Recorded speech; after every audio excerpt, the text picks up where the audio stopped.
Hello, everybody out there. Today we have another installment of Greater Than Careers. Today I have Mr. Stetson Bacon with me. Mr. Stetson, you want to say hi to them, tell them who you are, what you do, and what you're about? Hi, my name's Stetson. I work for a large bank. I do loss prevention for them. To the thing, how far in depth do you want me to go on that? Yeah, I mean, you want to tell them how long you've been doing it and kind of maybe like a brief overview of kind of like what you actually do in your position? Sure. Well, let's see, I've been with the bank for, I think, going on 6 years now, just about 6 years.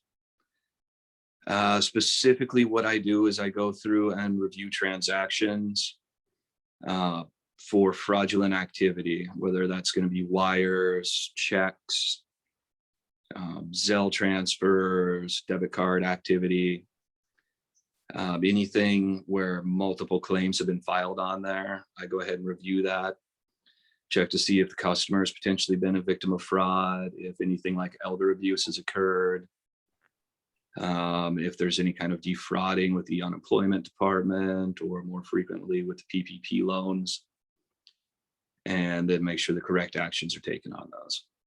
Okay. So essentially speaking, it sounds like you kind of like are working in the department where you're kind of ensuring if people have had fraud, they're committing fraud, and you're trying to like figure that out, stop that. And then you're also trying to figure out if they're having, fraud committed against them as far as people like utilizing their accounts and maybe buying stuff they're not supposed to be buying, like on someone else's credit card or something like that, right? Yeah, that's correct. Okay, that makes sense. So what got you interested in working within, like, what's your exact job title so I can make sure I reference that throughout the video?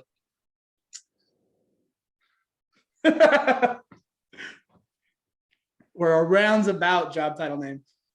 A roundabout, um, I am a UAR specialist level 4.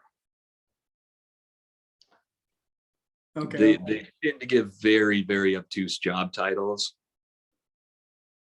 So what would you call it on, like, okay, fine, maybe not roundabout. What would you call it on like a basic level that you're in charge of what? Just so I can use that.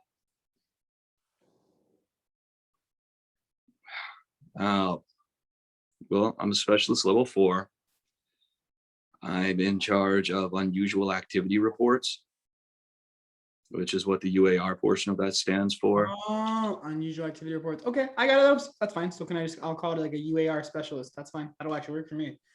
So what got you interested in working as like a UAR specialist for the bank that you work for? Well, when I started with the bank that I'm in, I started in collections. A couple opportunities opened up within financial crimes and loss prevention. And it's a huge, huge area with most major banks. So if it is something you want to get into, you can take it in so many different directions. If you're wanting to make a huge impact on, let's say, elder abuse, they have departments that specialize in that. So you can go in and just focus on that. They have people that work directly with the FBI on international money laundering. That's a few steps up from me, but that's kind of the goal where I'm hoping to go with it at some point in time. If you are really interested in, let's say, the tech end of it, how the systems are set up, how those impact customers and how those impact employees, you can also go into that end of things. So there's a really broad, just a huge area of places you can explore and kind of move up in.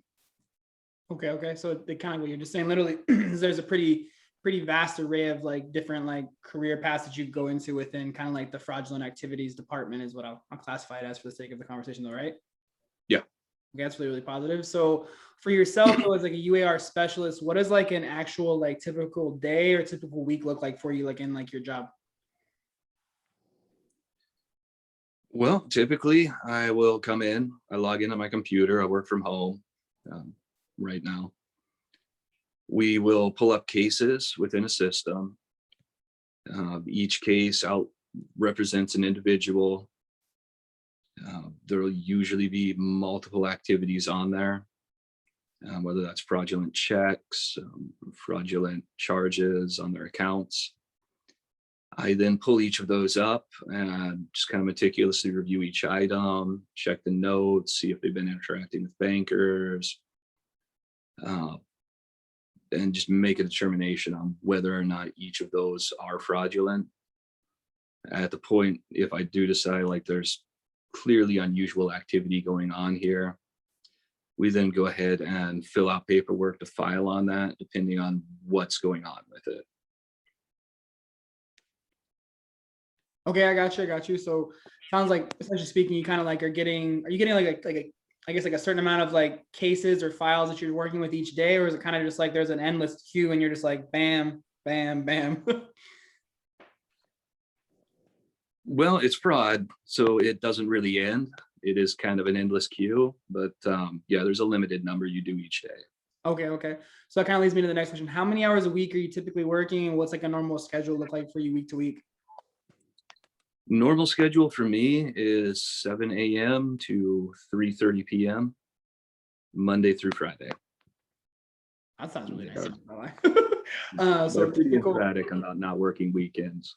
Okay, gotcha, gotcha. So typical 40-hour work week, Monday through Friday, getting off a little early. Is that any different than what it was like pre-COVID, like when you were working in an office, or is that kind of the same general like work pattern you were working before? It's the same general work pattern. They have different groups that will work different hours. There are other groups in, let's say, deposit verification. If that's something you're interested in, it's options for that too.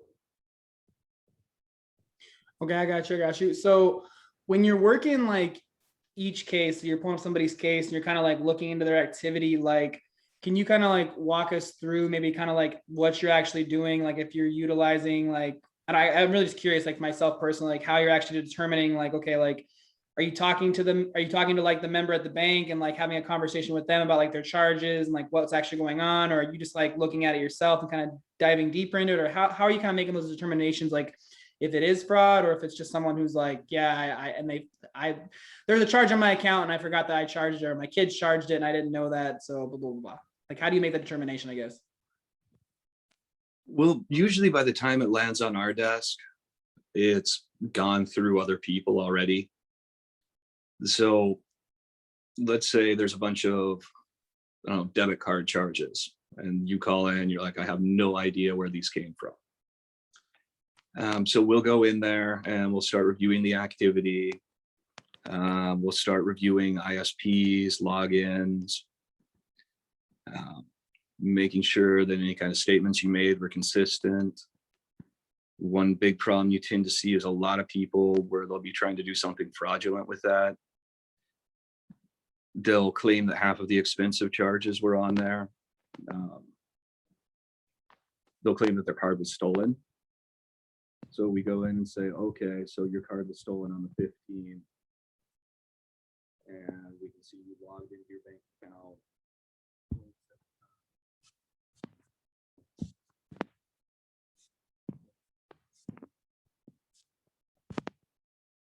Oh, can you hear me? Yeah, there we go. Now I can hear you. Oh, okay. Last thing I heard was they said you go into their account when they said that they had the fraudulent charges on there. They said they lost their card. You go into their account and then. Okay, so let's say you go in, you make a claim that your card was stolen. You make the claim on the 20th, and you claim that all of the charges between the 15th and the 20th are all fraudulent. Or you only claim part of the charges are fraudulent. So you'll have several large purchases and those are all fraud, but then we can see, well, you went to Starbucks, you went to McDonald's with it. You can see that like you logged into your bank account 27 times between the time you reported your card was stolen and the time you decided to actually report it. We can see that as soon as you reported it stolen, all of a sudden all charge attempts on there stopped, which obviously if it was stolen, they're not going to know at exactly 5 p.m. on a Friday. That's when they need to stop trying to charge it. That makes sense. So that'll be stuff we take a look at to see if it's questionable checks going in. We will pull records of like previous checks. We'll go through and take a look at your account activity, like what you look like as a customer, um, because that can indicate whether or not you might be a victim. So let's say you just opened an account up and all of a sudden it's just nothing but counterfeit checks pouring in. There's a good chance you just opened that account up to do that.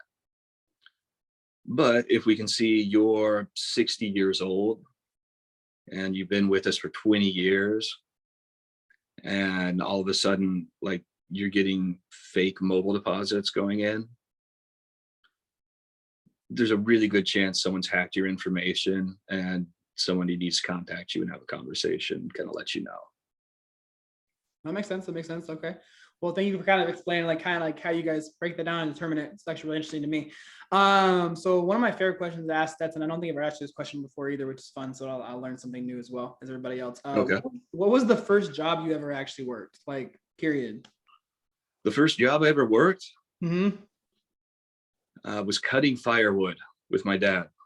Okay. Okay. So I was 12 or 13. My dad was selling firewood for the summer. It's like a little side hustle thing. So he had a big wood pile and he would drag me out there to teach me about a work ethic. And I think I was 12 or 13 and I had to run a chainsaw all day cutting up logs. Did you did it build some work ethic and some character? The last summer I did it, he somehow bought just a massive amount of cottonwood, which I don't know if you have allergies. I don't, but I can imagine that that it might have been something for you. Oh my God. You sit there and run a chainsaw through cottonwood for 8 hours. Yeah, just literally just like your eyes are running, your face is swollen, your nose is just running down the side of your face.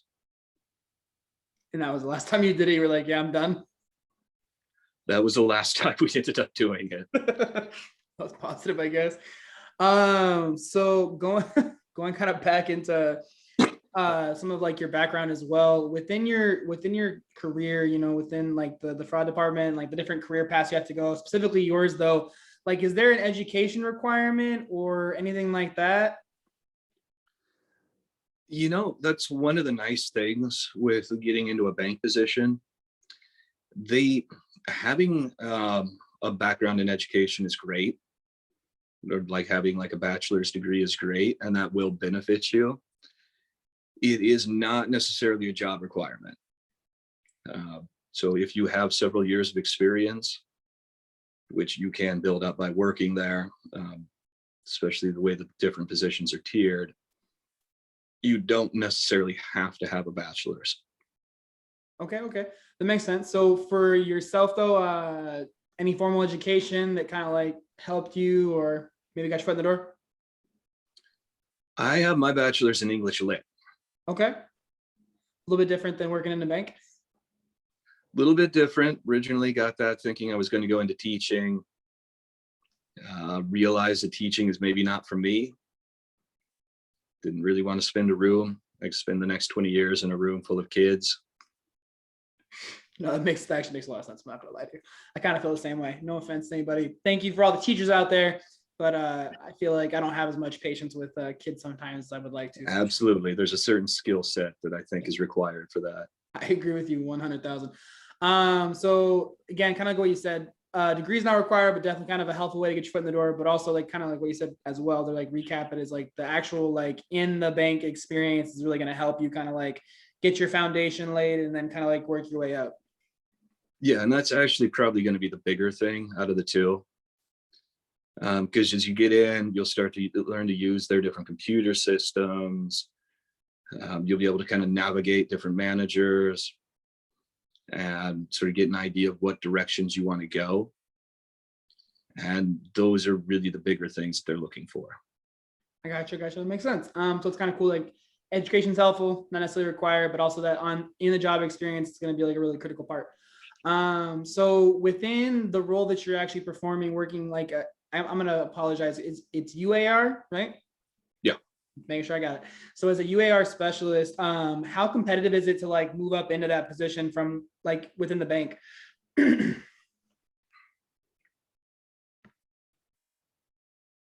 Yeah, it's fairly competitive. I think, Like, do they have any like specific requirements to like get into that position? Like, you have to work in this field or have this much experience to like get up in there in the first place? oh yeah, I mean, they usually want you to have at least 3 to 5 years of experience in loss prevention, Okay. working in a bank. So it is, in that respect, it is competitive. The one thing I would say about that, though, is because there are so many different areas that you can move up into as you're moving through loss prevention and building that experience, that if, let's say, one area, like let's say UAR is not necessarily, maybe you're not the best fit for it, or it's just not right for you at that particular time in time, because there are so many other opportunities, I think that does offset some of the competitiveness because you can get into other things. So it's not like you better be in the top 2% or you're done for. Okay. Okay. There's a lot of options, a lot of different directions you can take yourself. Okay. No, it makes sense. So I get it. So it's competitive to get into as far as like, you have to have that work experience and kind of like have that knowledge base, but also the positive thing is like there is again, the kind of what you said at the beginning, there's multiple avenues within that same kind of like overarching department that you can move into, which is cool. So within your specific, like working as a UAR specialist, like what is like your favorite thing or like for you, the best thing about working in this career field? For myself, personally, I've always had kind of an analytical mindset, and being able to get into something where you can really dig into it and kind of pull it apart and investigate it. That's, for me, kind of satisfying. I don't know, other people might find that incredibly hellish. I talked to a guy the other day that was an Uber driver, and he absolutely loves doing data entry. So I can't imagine doing data entry. I think that would be a nightmare. Yeah, 1000. But if you enjoy kind of analyzing things and picking things apart, then getting into any kind of, loss prevention, or really a lot of different areas in the bank, it's might be a good fit for you. Okay, I like it. I like it. So that's your favorite part. So what do you feel like is like the most rewarding part of like working in like your career field? The most rewarding part? Yeah. Well, you're compensated pretty decently.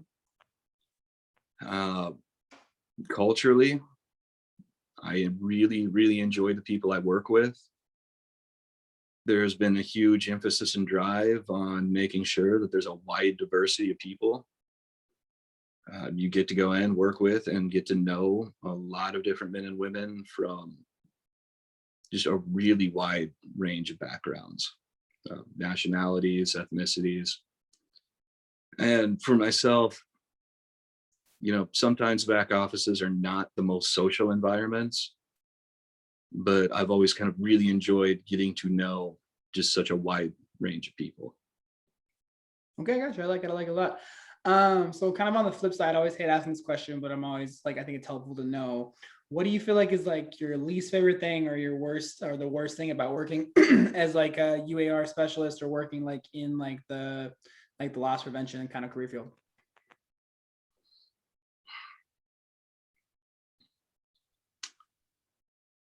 This is probably going to sound kind of trite, but I am not a morning person. That 7 a.m. start time was a little rough to get used to. Okay. No, I'll take it. I'll take it. So is that like, is there a reason why you guys are starting so early in the morning like that? Or I think for this group, it's just kind of the culture.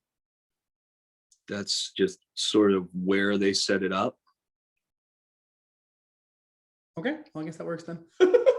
I don't have a better answer than that. No, it's fine. It's fine. So I was just curious if there was like a specific reason. No, I'll take it. So another great question. So someone who maybe is getting into like, let's say that they want to get into what you're doing and they're like, I like what Stetson's saying. It sounds interesting. And the question might come up like, is there any common like pitfalls, obstacles, or maybe things that you wish you would have known before you started that you're like, oh God, like this kind of sucks. Like it's not a deal breaker, obviously, but something where you're like, I wish I would have known this, and maybe I would have had to have overcome it as much if I would have known I was going to face it.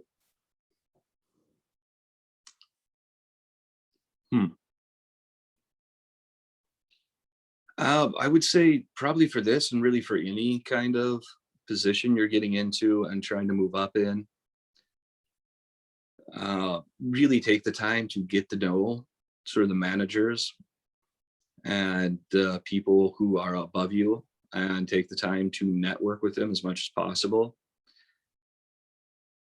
It won't happen in every company and it won't necessarily happen with every manager, but there are usually a lot of people who will take an interest in your success, and because they've already gone through those steps, will kind of help get you on the right path and give you those directions.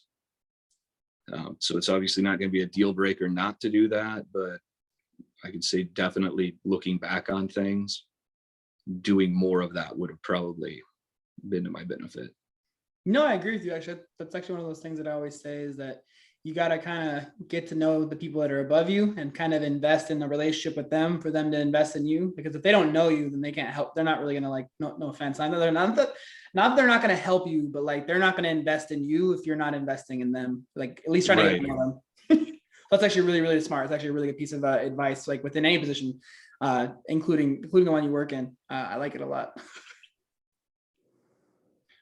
So next question for you. If somebody wanted to do what you're doing right now and they're kind of like wanting like so junior, senior in high school, young adult, and they kind of like want to dip their toe in the water, dip their foot in the water and kind of see like, do I like loss prevention? Do I like working? Like what I want to do what you're doing right now is like a UAR specialist. Do you feel like there's like a couple like different opportunities that they can kind of like do to like test it out before before they buy, if you will?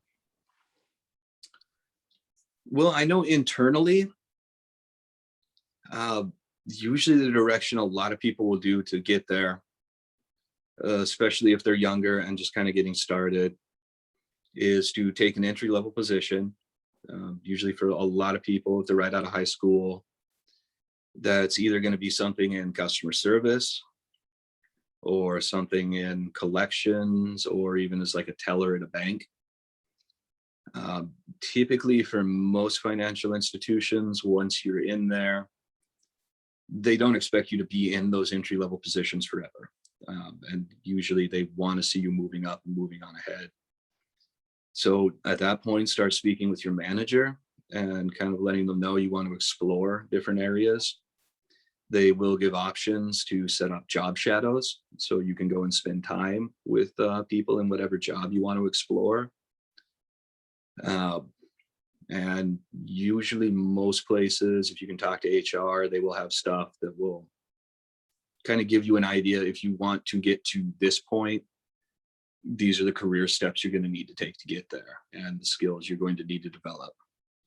Okay, that's actually really cool. I like that there's kind of like, sounds like there's an emphasis on moving people up from like entry level to like higher level positions. I also like you said that there's like a lot of shadowing, and also sounds like at least for the company that you work for, like there's a good like HR program as well, where they're kind of like, these are the steps you got to take and like, you know, to get to where you want to get to if you want to do it. So I kind of like the structure.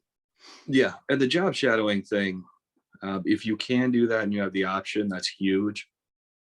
Because I can tell you there's nothing worse than like getting into a team and being like, wow, I don't really want to be here. I thought this was going to be great, but it's not for me.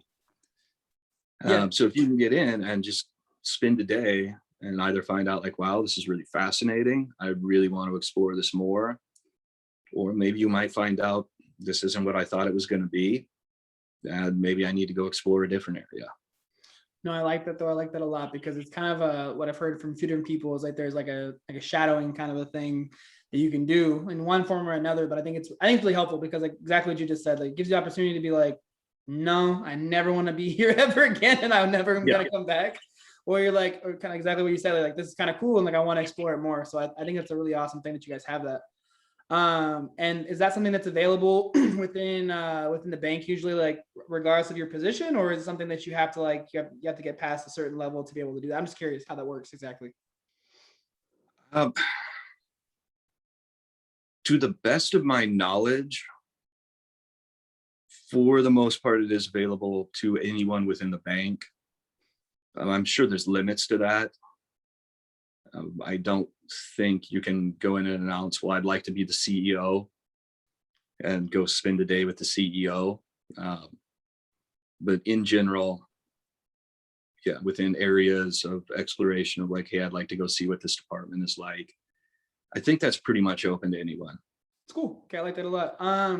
So for yourself, I know you kind of touched on it a little bit, but I'd like to kind of like ask the question as well. Like, what is your long-term career goal within the bank that you work for? And then like, is there a typical like end of the run long-term career goal like within your department that most people are like, maybe not everyone wants to work up to, but kind of like it's like the higher end of like that table, and they could be the same thing. I don't know. Well, it depends. So one thing I can tell you with the banks and with my job title, I think it's fairly evident. They do an odd job of making all of the titles incredibly obtuse. So if this seems kind of obtuse, it's not on purpose. That's just the way they've structured these titles. My long-term goal at this point would be to move up into something where I'm focused more heavily on money laundering. Just those particular types of cases interest me the most. As far as the directions for people moving up, a lot of people will move up into management. Some other people will move up into like higher paid tech positions where they become consultants. And then in terms of what I'm talking about with money laundering, those are moving into more higher tier analyst positions. All of those have multiple tiers where people continuously move up. I think the highest one that I've seen at least listed on like internal job postings was an analyst level 5, which I think paid starting was like 160. I have no idea what they do, but they make good money though, it sounds like. So yeah, there's a lot of options to continuously move up. It's not necessarily like, well, you get to this point and that's the end of it. Okay, I like it a lot. Like there's different options. I think it's kind of cool what you said you want to do too, because like working in money laundering is kind of like an even more for the greater good as far as like trying to stop people from being bad people and bad humans. So within your career, as far as like being a UAR specialist, working like in like loss prevention, like the fraud department overall, do you feel like there's a type of personality or personality traits that would set someone up to be more successful in this type of career?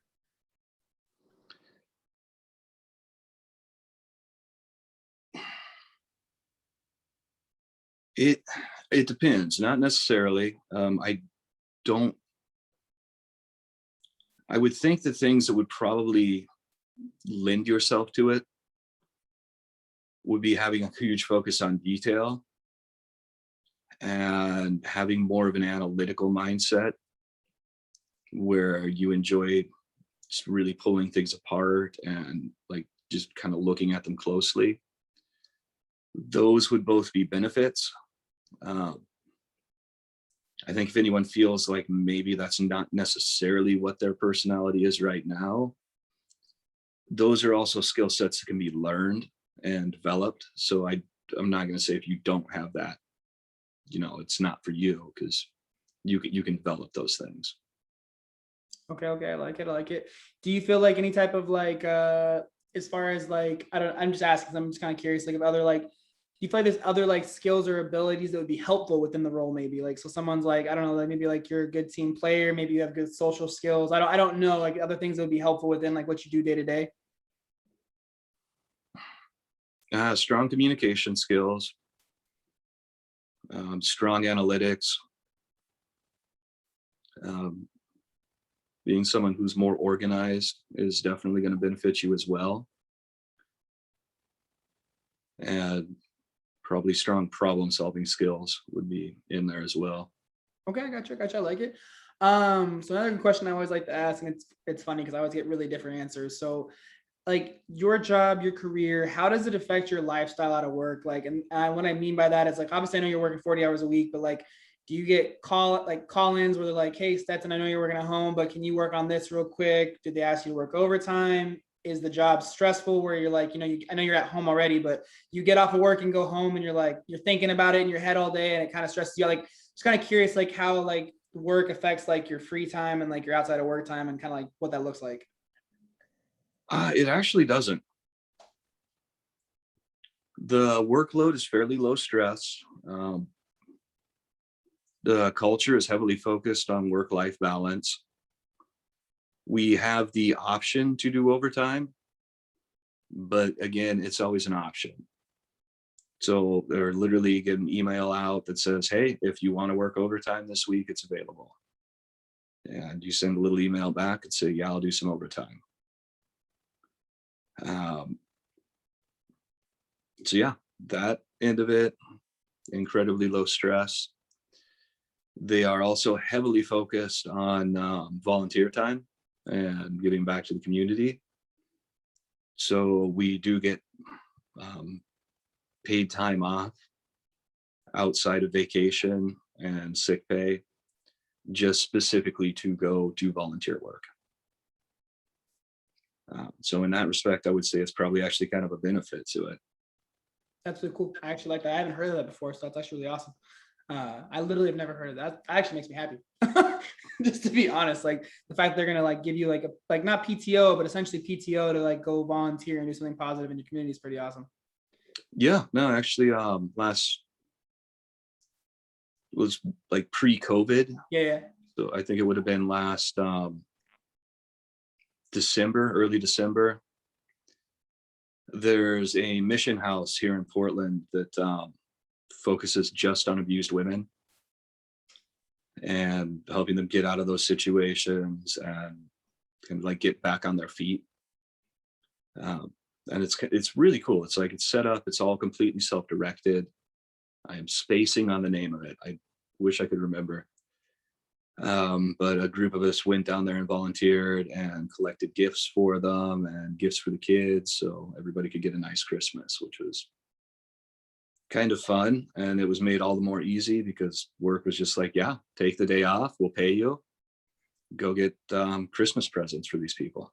That's awesome. That actually is really, really rewarding. I like that a lot. That's actually really, really cool. That makes my day better just by itself. So another thing for you that I always like to ask, not necessarily for yourself, like right now within your career, but someone maybe who's like getting into UAR specialist, like working like in the loss prevention fraud department. What's kind of like an average starting pay range look like? Average starting pay range for what I do, or for someone who's just completely entry level? Hold on one second. Can you turn your... Am I upside down? You are upside down, so I... How on earth did that happen? I have no idea. You might just have to turn your phone again. There we go. So specifically within what you do, so like starting pay is like a UAR specialist, not like the exact dollar, but maybe like a range that you generally see when people start. I can't hear you though. I don't know if you're muted. You are muted. You muted yourself. I don't know if I can unmute you. Oh, let me see if I can do it. Ask to unmute. Unmute. There we go. Okay. Yeah. I okay. apologize. I haven't used this before. No, you're fine. Let's see. Specifically within my department, the general starting range is around 45. Okay. If you are just getting out of high school and you're getting into like a teller position or collections, those can range pretty broadly depending on what part of the US you're in. Actually, it's probably a good question. So you can do collections with no experience, right? Collections is starting entry. So what does that look like as far as like a pay range for that then maybe as well? I have honestly not been in that long enough that I'm not certain. Um, I know that within the last few years, they have determined to really heavily bring that up. It used to be commission based, or not commission based, but bonus. Okay. Like they would give you a base salary that wasn't great, but then you could make a lot of money doing bonuses. And then made the determination to just make it just a solid straight salary. Okay. I got it. So if I had to guess, maybe low to mid 30s to start. So probably like $15 an hour, maybe to like $18 an hour, something like that. Somewhere in that range, yeah. Okay, that's bad. So a couple fun questions I always like to ask, because I think it's always nice to like kind of see what people are like outside of work as well. What do you like to do in your free time? So when you're not working, what's like some hobbies or some things you like to do outside of work? I know COVID's going on, so I understand that in Portland, Oregon, it's like crazy bananas compared to here in Texas, but maybe pre-COVID, what do you like to do? Let's see. Pre-COVID, been doing a lot of bicycling. During COVID, I have been playing a lot of video games. Just recently got into playing Ark, but yeah, hopefully as things start to reopen and loosen up here, probably be doing a lot more cycling and getting out, doing some more hiking. Yeah, hopefully it's sooner than later for you guys, so you can get back to kind of things being somewhat normal. Yeah, I think it looks like it's coming up here pretty soon. So one of my favorite questions. I know about the, you like to work out. I know you like to go hiking and cycling. I know that. This one I don't know. So this is one of my other favorite questions. I love to ask people, even when I know them from before. Do you have like a secret talent, hobby, or maybe something that you do that someone met you and they're getting to know you and you told them, maybe like, I had no idea that you did that, or you could do that, or that you were into that? Just because I always think it's interesting, like what people have that maybe I don't even know. It'd be something different. I love cooking. Really? Okay, I did That's not know one that. thing that I have gotten wildly into. It's working from home in the shutdown, maybe not the best thing, but yeah, no, I do love cooking. Any type of food or any specific style? I like to explore quite a few different things. So the recent thing that I've gotten into making is poutine. Okay, I have no idea what that is, so enlighten me. Okay, so it's French Canadian. This is basically like French Canadian Midwestern comfort food. So what it is you make a beef stock.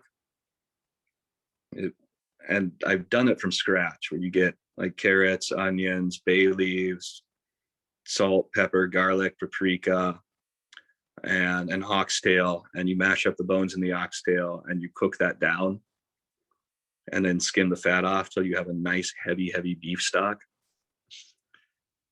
And then you take that beef stock, mix it with a stick of butter, bring it up to a boil, and add in just a little bit of cornstarch and make a nice thick dense gravy. And then you get some potatoes and slice those up into basically French fries. Do like a garlic infused olive oil over the top, bake them till they're nice and crispy. And then you put those in a bowl and you fill that bowl up with cheese curds and you pour that gravy over the top, and that's poutine. That sounds delicious. It all It's pretty amazing. Sounds like my blood pressure went up. Yeah, it's not good for you. It's definitely a treat thing, but no, it definitely sounds really good. I did not know. That's cool. So one more good question I always love to ask, kind of like to close things out, is do you have any like words of advice, words of wisdom for anyone who maybe is thinking like, this is what I want to do, like looking into what you're doing for their career, or maybe just words of advice, words of wisdom for youth out there in general that you want to throw out there? Maybe a little bit of both.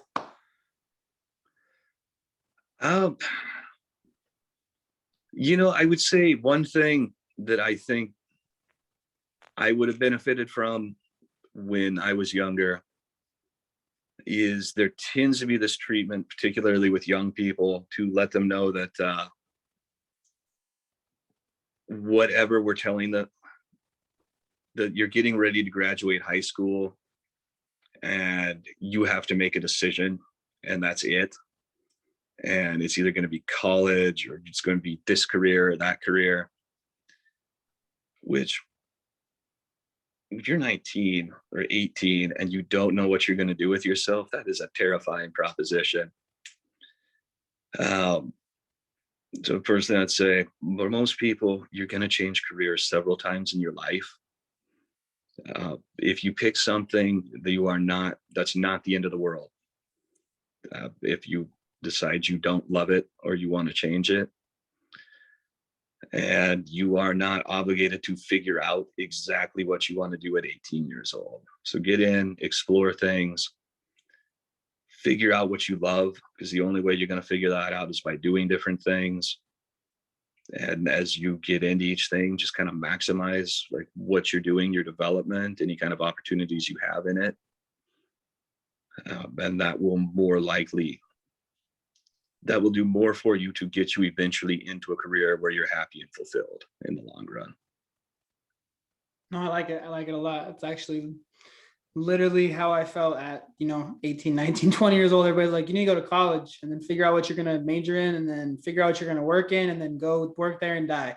And I had no idea what I wanted to do. So it was terrifying. Yeah, it really is weird when people are looking at you and you're like, well, what are you going to do with your life?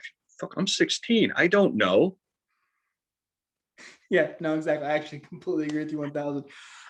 So one last thing for you, Mr. Stetson, just want to see if you wanted to throw out your contact information. If anybody has any questions, maybe they're like, I want to understand what he does more in depth, or maybe they're like, hey, I heard you talk about the IT department within like the fraud department. Can you tell me more about that from what you know? You want to throw out your email so that they can maybe reach out to you, any questions or comments that they have for you? Yeah, I've got stetsonbacon79@gmail.com. Awesome. Well, thank you very much for throwing that out there as well, good sir. I don't feel like I said, if you have anything else you want to say, any more thoughts, any final words before we get out of here? No, man, I'm good. Okay, well, thank you for coming on. I greatly appreciate it. Please feel free, you guys, to reach out to Mr. Stetson if you guys have any questions about the career, or maybe you're just like thinking like, maybe I want to go work at the bank for my first job out of school. Feel free to reach out to him if you have any questions or you're looking for any advice. Thank you, Mr. Stetson. I hope you have a fantastic day, and thank you again, man, for being here today. Hey, thank you, Ethan. All right, take care, brother. Bye. Take care.